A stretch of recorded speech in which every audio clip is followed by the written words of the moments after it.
Hi there. We're in week 3, and this week we're going to be working on chapter 5 and 6 in your textbook.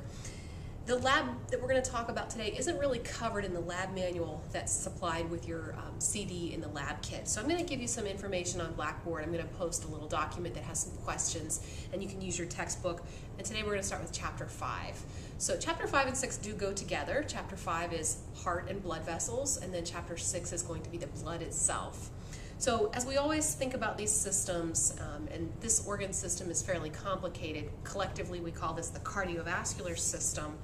So the first question you're going to see on the study guide / lab activity is, what are the parts of the cardiovascular system? So that would be the heart, the blood vessels, and then the blood itself. And because each of them have some complexity, we're going to break those down individually. If you have an older edition of the textbook, it's still, I believe, chapter 5.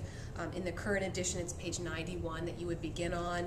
And if you go over to page 93, I'm going to start by thinking about the pathway of blood through the heart.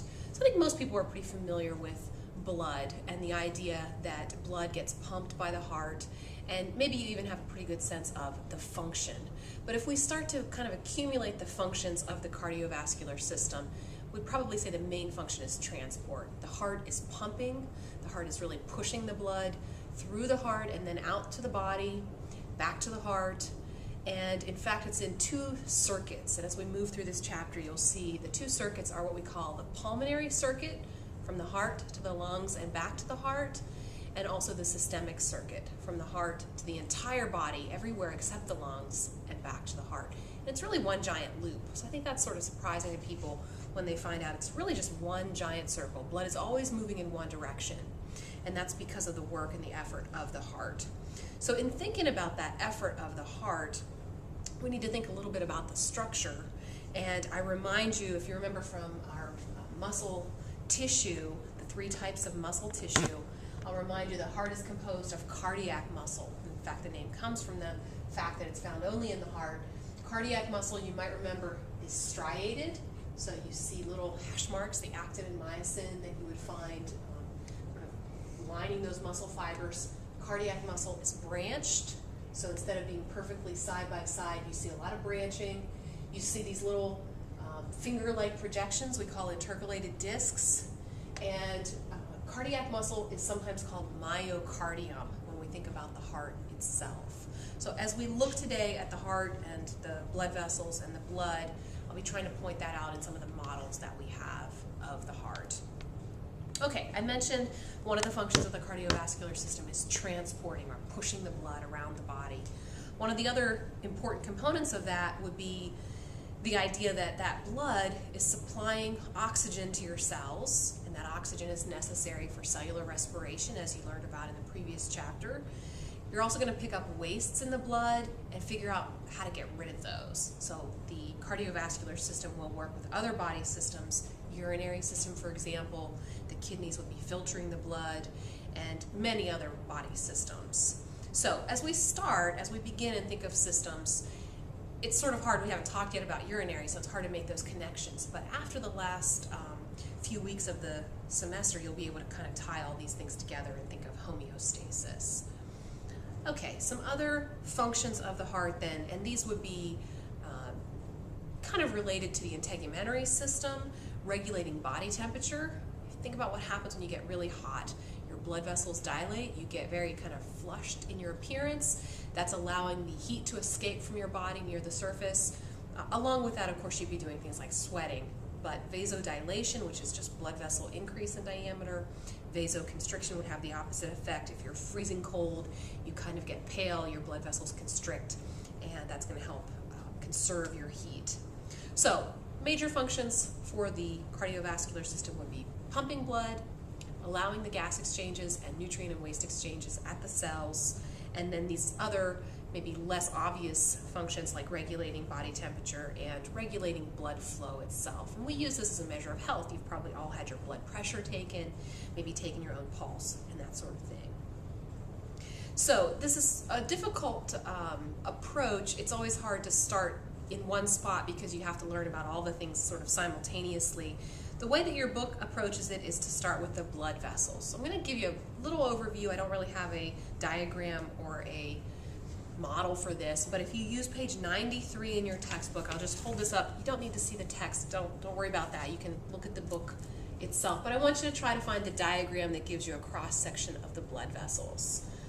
There are also numerous resources online for this, so if you're having trouble finding it in your book, just go online and search for anatomy of blood vessels, and you'll easily find a diagram similar to this. So I mentioned that blood is flowing in a giant loop, and we'll revisit that several times today. The blood is flowing in the blood vessels, and there are several types of blood vessels recognizable by their size and by the tissue layers that they're composed of. So when you think of the heart, blood always flows away from the heart in arteries. You've heard of arteries, you may have heard of arteries being blocked because of dietary issues or something. But blood always flows away from the heart in arteries. And I just remember away from the heart, arteries away from the heart. Those then start to branch, so they get tinier and tinier. And those tiny arteries are called arterioles. There's no magic number, it's no magic size when it suddenly becomes an arteriole, but it's a highly branched artery. And those branch even further. So arteries, arterioles, the third group would be capillaries. You're familiar with capillaries, you can look at your own skin and probably see capillary beds close to the skin surface. And those capillary beds are very, very thin-walled. They're really only one cell layer thick epithelial tissue for gas exchange. So you've got capillaries throughout your entire body for those exchanges, nutrients and gas exchanges that we mentioned a minute ago. We'll talk more about capillaries in a moment. Capillaries, however, fuse, so they join to become venules. And as we begin to move the blood into venules, we're starting to return towards the heart. And then venules would condense or fuse to form veins, and veins return the blood to the heart. So arteries, arterioles, capillaries, venules, and veins. And again, you have those in both the systemic circuit, so from the heart out to the entire body and back to the heart. You also have those in the pulmonary circuit, from the heart to the lungs, where the gas exchanges are sort of being reversed, and you replenish the oxygen and get rid of CO2 and back to the heart. So you might hear of systemic capillaries. You would imagine that those will be throughout your body. If you hear of pulmonary capillaries, those are specifically in the lungs.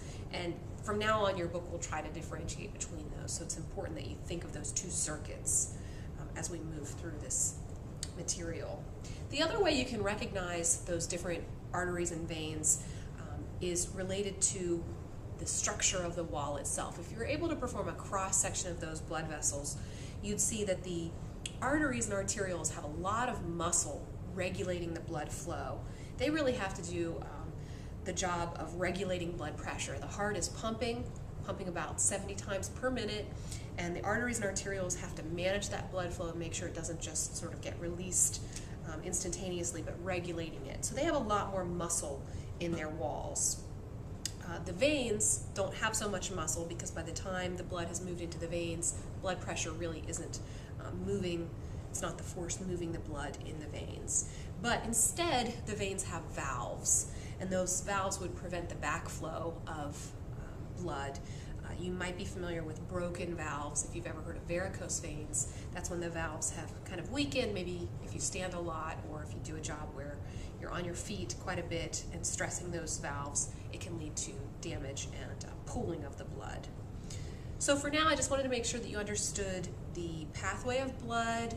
We're going to focus in the next segment on the heart itself and how the blood flows through the heart sort of in more detail, but for now, the blood vessels.